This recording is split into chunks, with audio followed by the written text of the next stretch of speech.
BJP దళిత వ్యతిరేక party SC వర్గీకరణపై ఆ party హామీ వట్టిదే. సీఎం రేవంత్ రెడ్డి మాదిగల అభివృద్ధి సంక్షేమం మా బాధ్యత.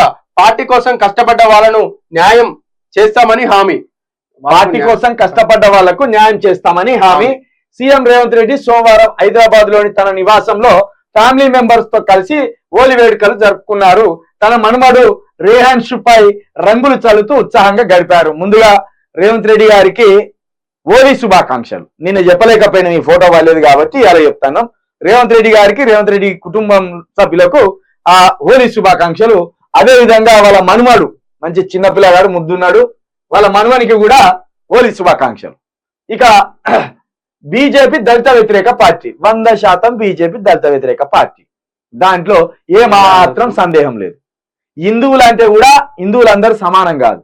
అగ్రవర్ణ హిందువులు ఒకవైపు, అనగారిన వర్గాల హిందువులంతా ఒకవైపు. హిందువులంతా ఎప్పుడు సమానం కాదు. క్రైస్తవులంతా సమానం ఉంటారేమో గాని, ముస్లింలంతా సమానం ఉంటారేమో గాని హిందువులలో సమానత్వం ఉండదు.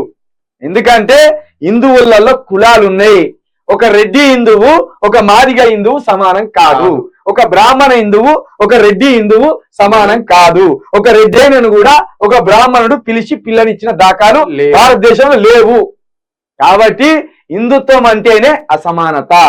అసమానతను ఎంచుకున్న party BJP. First BJP party ప్రజలకు ఒకటి తెలపాలి ఖచ్చితంగా. నిజంగా భారతదేశం 80% భారతదేశం హిందువులే ఉంటే అందులో ఆ 80% హిందువులు ఎందుకు కలిసి ఉండరు? ఇదే కులాలు. నీకు కులానికి మధ్య అడ్డు కంచి ఉన్నాక ఎట్లా కలుస్తాడు? వాడుస్తారు. బాబులోడు ఏమంటాడు, నా కులమే పెద్దది అంటాడు. రెడ్డి అయిన ఏమంటాడు, నా కులమే పెద్ద అంటాడు.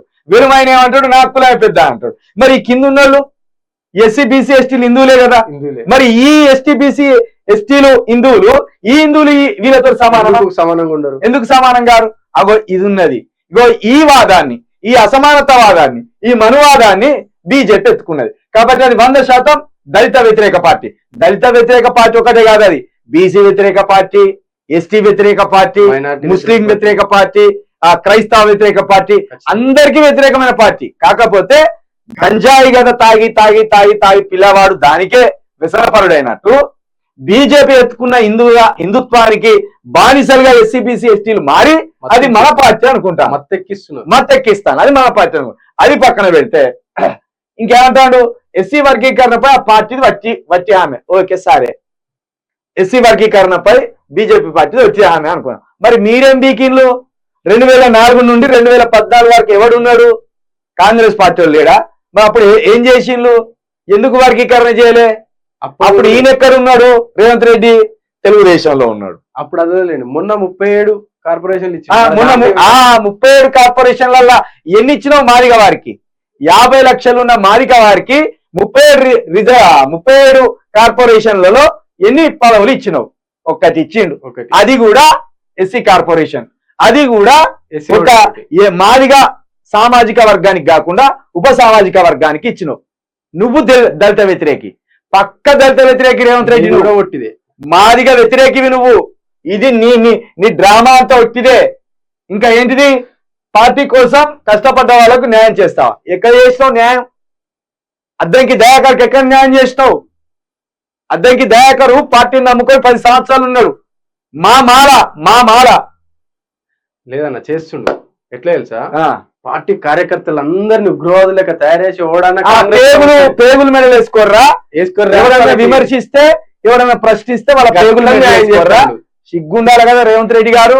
మాదిగలను అనగదొక్కుతున్నావు నువ్వు, దళితులను అనగదొక్కుతున్నావు నువ్వు పక్క దళిత వ్యతిరేకివి. 3% 4% లేని రెడ్లు ఎట్లా 17 స్థానాల్లో కార్పొరేషన్లు ఉంటారు? 23% ఉన్న మాదిగ వారు ఒక్కగా ఇస్తే కార్పొరేషన్ 23%, 50 లక్షల మంది.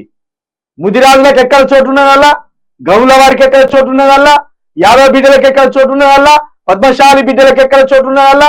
మా బిడ్డలను అందరిని తరిమేసి నీ రెడ్డినంతా అలా నెట్టి మళ్ళీ ఇప్పుడు బీజేపీ వ్యతిరేక పార్టీ అంటే నువ్వే సక్కం పోసావా?